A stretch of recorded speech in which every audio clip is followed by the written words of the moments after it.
খুব কষ্ট পেয়েছেন, খুব আঘাত পেয়েছেন, আপনার বিশ্বাস মানুষ ভেঙে দিয়েছে, বড্ড বেইমানির শিকার হয়েছেন, অতীতের ভুল নিয়ে চিন্তা, প্রেজেন্ট নিয়ে চিন্তা, ফিউচারে কি হবে তা নিয়ে চিন্তা, ডিপ্রেশন, স্ট্রেস, কষ্ট, জীবনের অনেক প্রিয় জিনিস আপনি হারিয়ে ফেলেছেন, অনেক আপন মানুষ আপনার জীবন থেকে হারিয়ে গিয়েছে।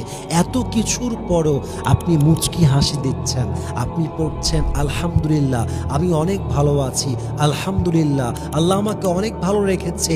এটাই হচ্ছে আসল সবরের পরিচয়, ঠিক কিনা বলেন? সবর মানে এটা নয় যে আমি চুপচাপ বসে বসে সব দেখতে থাকবো, তাও নয়। সবর মানে আমার যেটা করার সেটা আমি করব, আমি পারফর্ম করব। জীবনের সবচাইতেও কষ্টের মুহূর্তে, সবচাইতে আঘাতের মুহূর্তেও আমি আমার সর্বোচ্চ কাজ করব। আর এটার নামই তো আসল ধৈর্যের পরিচয়, ঠিক কিনা বলেন?